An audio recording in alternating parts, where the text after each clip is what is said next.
নোয়াখালী জেলার ৮ নং এসবালিয়া ইউনিয়নের ৬ নম্বর ওয়ার্ড। আর এখানে যে বোনটাকে দেখছেন আসলে সেই কিন্তু দীর্ঘদিন যাবৎ কিন্তু অসুস্থ এবং খুবই কষ্টের ভিতরে জীবন জীবিকা পালন করছে এবং ওনার একটি বাড়ি ছিল, যদি জানিয়ে রাখি কাকা কোথায় ছিল বাড়িটা, চল্লক্ষীতে একটা বাড়ি ছিল, সেই বাড়িটাও কিন্তু নিষ্ঠুর নদী ভেঙে দুমড়ে মুচড়ে নিয়ে গিয়েছে।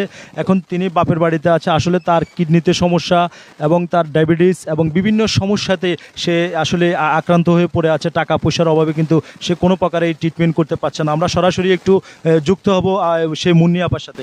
আপা আসলে আপনার কি সমস্যা একটু যদি বলেন। ডায়াবেটিস, কিডনির সমস্যা, হার্টের সমস্যা, সাহায্য দেশ এবং প্রবাসে যারা এই মুহূর্তে দেখছে তাদের কাছে কি চাচ্ছেন আপনি? সাহায্য চাচ্ছেন। কান্না করলে তো আর হবে না, কান্না আপনি বলতে হবে, কথাটা বলেন কি চাচ্ছেন আপনি। প্রিয় দর্শক, আপনারা দেখতে পাচ্ছেন আসলে তিনি কিন্তু কান্নায় ভেঙে পড়ছে, কথা বলতে পারছে না। আপনারা যে যেখান থেকে দেখছেন এই ভিডিও